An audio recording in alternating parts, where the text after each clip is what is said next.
E aí, investidores, hoje a gente vai falar do XPLG11. Saiu o relatório gerencial do mês de maio de 2022 e tem notícia quente sobre o aumento de vacância do fundo. Vamos aqui para a tela do computador. Pessoal, a primeira coisa que a gente vai olhar é o comentário do gestor. Tem muita informação importante, pertinente que a gente precisa ver aqui. No mês de maio de 2022 foi declarada a distribuição de 68 centavos por cota. Lembrando, né, estou aqui no site do Funds Explorer também, para a gente poder ver que teve um aumento aí desde maio de 2020, o fundo ele vem aumentando de forma gradativa a distribuição por cota, até chegar agora, né, no mês de maio de 2022, 68 centavos por cota para os detentores do XPLG11 em 31/5. Então, no finalzinho do mês de maio, foi a Datacom. O que corresponde a um dividend yield anualizado de 8,5%. Então, se a gente pegar esses 68 centavos por cota, corresponde a 8,5% anualizado. O pagamento acontecerá no dia 14 de junho. Então, logo agora, no dia 14, vai acontecer o pagamento de 68 centavos por cota. Já comenta aqui para mim se você tem um fundo, se você gosta, se você não gosta, para a gente saber, né, se ele é um fundo que tem muitos investidores aqui que acompanham o nosso canal. E aqui tem alguns pontos, né, em relação aí ao volume de negociação, em relação à liquidez. Isso você não precisa se preocupar no momento com o fundo, tá, pessoal? Ele é um fundo muito grande, não só em relação ao seu patrimônio. Atualmente ele está com 3,1 bilhões de patrimônio líquido. Então, em relação a patrimônio, liquidez, é tudo tranquilo em relação ao XPLG11.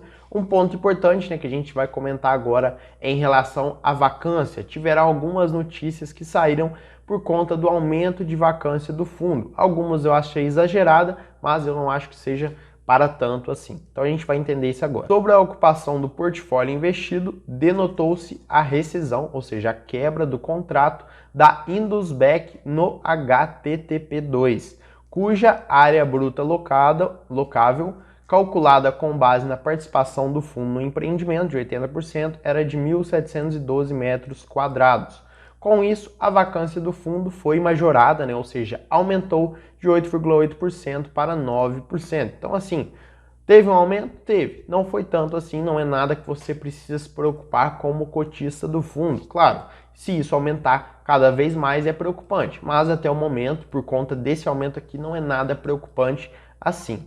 Em relação ao rendimento, pessoal, a gente já falou, né? A gente pode ver aqui 68 centavos por cota nesse mês de maio de 2022. Claro que é um fundo desse segmento aí de logística, não é um fundo de papel que você espera rendimento de 1% ao mês, mais de 1% ao mês. Ele é um fundo que paga aí em torno dos seus, vamos pegar aqui no site do Funds Explorer, ele paga em torno aí dos seus 0,7, 0,6, 0,7 ao mês. É tranquilo, né? Apesar de ser, se você pegar aí até a poupança, acaba pagando um pouco mais, mas faz parte. Fundos imobiliários, eles sofrem bastante quando a Selic sobe, principalmente fundos do segmento de logística. Bom, em relação à questão de patrimônio, já comentei com vocês, tem bastante cotistas também, é gerido pela XP, é administrado pela Vort, tem uma taxa tranquila de administração de 0,95% a 0,75% ao ano. Ele cobra também uma taxa de performance sobre 20% do que exceder o IPCA mais 6% ao ano. Então a taxa de performance dele é baseada num benchmark elevado. Então a gente não precisa se preocupar tanto, porque é um benchmark interessante. IPCA mais 6% ao ano, ou seja, inflação mais 6%. Então é uma taxa de performance interessante. Resultado financeiro, pessoal, o que a gente pode comentar aqui? O fundo ele vem mantendo aí a sua receita de locação por cota, né? Na faixa dos 72 e tal centavos, 71 agora no mês de maio. No mês de abril ele teve uma pequena queda, mas normal, tá tudo tranquilo, isso faz parte do fundo, então tranquilo. Lembrando, né, pessoal, que o fundo, a maior parte da receita dele é de locação. O fundo ele investe em imóveis para locação. Questão de liquidez, não vou nem comentar, tá, pessoal? Ele é um fundo bastante líquido, não precisa se preocupar com liquidez no momento, pode ficar tranquilo. Rentabilidade, patrimônio do fundo vem aumentando de forma gradativa aí ao longo dos meses, ao longo dos períodos. O valor patrimonial da cota, isso aqui é importante, tá? Ele está sendo negociado abaixo do valor patrimonial. Então a gente pode ver aqui, vamos pegar XPLG11, a gente pode ver que ele está R$ 96,60 e o valor patrimonial, né, o preço sobre o valor patrimonial está em 0,85. E o valor patrimonial em si agora está em 113,75. Ou seja, ele está sendo negociado no mercado com um deságio em relação ao seu valor patrimonial. Isso pode significar que o fundo está barato, mas mais uma vez, não é uma recomendação de investimentos. Você precisa analisar não só o preço da cota. Outro fator importante, né, que a gente acabou de falar em relação ao valor de mercado da cota, ela vem caindo aí nos últimos períodos, desde o começo de 2021, ela vem descolando aí do IFIX, que é o índice de fundos imobiliários, né, o principal índice de fundos imobiliários, mas se você considerar o rendimento, o reinvestimento dos rendimentos que o fundo paga, ele vem aí, pelo menos, se mantendo junto com o IFIX. Então, normal, né? Eu acho que não vejo nada demais, isso faz parte, o fundo tem altos e tem baixas, então isso faz parte.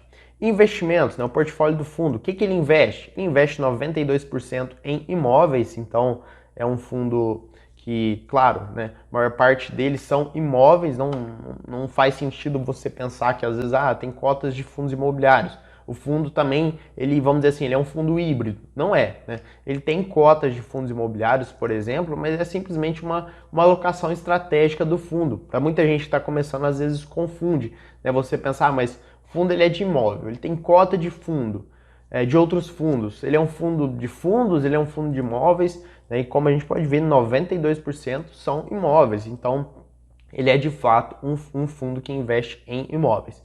Tipologia dos contratos, pessoal, 50% praticamente típico e 50% atípico, né? Metade, está bem dividido isso, então bem tranquilo essa parte.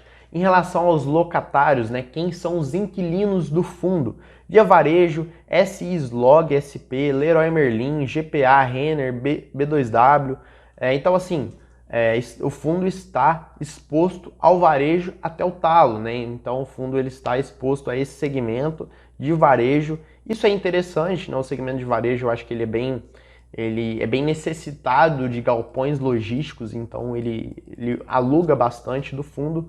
Claro que você pensar assim, o fundo está só alocado, né, em logística. Na verdade não, a gente pode ver aqui que o fundo, na verdade, ele está bem distribuído. Metade do fundo está em logística, em varejo, desculpa, mas o restante está em outros segmentos. Então, está tranquilo também. Claro que ele está mais exposto ao varejo, mas isso não é nada tão preocupante assim. Em relação à correção dos contratos, maioria aí é IPCA, né, em relação à inflação, uma parte é IGPM e um pedacinho aí é IPC. Então, o fundo está bastante tranquilo também, está bastante amparado em relação à correção dos seus contratos. Vencimento dos contratos, maioria, né, 85% são após 2023, tranquilo também, longo prazo, é para isso que o fundo serve, né, para a gente poder ganhar dinheiro no longo prazo. Vacância física, né, dos últimos 12 meses, a gente já comentou no começo do vídeo, subiu de 8,8% para 9%, tranquilo, tá? Nada demais, faz parte, aumenta um pouquinho, diminui um pouquinho, então nada demais assim, nada muito preocupante. Diversificação do fundo, diversificação regional. Maioria, pessoal, 45% está em São Paulo, né? É o principal lugar aí que o fundo tem seus investimentos. Uma parte no Rio de Janeiro, quase 15%. Uma parte em Pernambuco, 23%, Minas Gerais, 7,7%, e o restante mais no Sul, né, 5% em Santa Catarina e 4% no Rio Grande do Sul, também bem tranquilo. Pessoal, em relação aqui aos ativos imobiliários, né, a gente não vai olhar a fundo aqui cada ativo, mas você que investe no fundo, que pretende investir, baixe esse relatório, vou deixar aqui no primeiro link da descrição, dá uma olhada nos ativos, né? Cajamar, muita gente é de Cajamar, é de São Paulo, então às vezes conhece até o lugar que o fundo tem esse imóvel, às vezes sabe até o lugar, se é um lugar bom, se é um lugar ruim, e aí muitas vezes você vai saber se o fundo imobiliário é bom, justamente porque você conhece os imóveis que aquele fundo tem. Então aqui tem várias cidades, São Paulo, Americana, Santana de Parnaíba, várias cidades que tenho certeza que muitas vezes vocês conhecem até o lugar. Esse aqui particularmente eu conheço, lá de Ribeirão Preto, então um abraço aí para quem é de Ribeirão Preto também. Particularmente eu gosto, acho que é um lugar interessante e então é por isso que a gente consegue avaliar muitas vezes o fundo simplesmente conhecendo os seus imóveis. Aqui tem um detalhamento, né, melhor aí dos contratos de locação, então fica até mais fácil de você analisar para quem que o fundo aluga, por exemplo, aqui Mercado Livre, cidade, Perus, né, área construída, 66 mil metros quadrados, o que que é, qual que é o segmento? Varejo, né, comércio varejista, tipo de contrato, atípico, mês de correção monetária em setembro, todo mês de setembro tem a correção monetária corrigida pelo IPCA, vencimento do contrato 2026, área bruta locável quase 7%. Então é assim que você tem que analisar cada contrato, né? O detalhamento certinho aqui dos contratos do fundo. Pessoal, então é isso. XPLG11, ótimo fundo imobiliário para você analisar, considerar investir. Eu acho que é um fundo bem interessante, bem sólido, que vale a pena considerar investir sim. Vou ficando por aqui. Curta esse vídeo, se inscreva no nosso canal se ele te ajudou, se esse vídeo te ajudou. Ative as notificações, estamos todos os dias trazendo conteúdo sobre fundos imobiliários, sobre ações, sobre dividendos para vocês. Um abraço e até o próximo.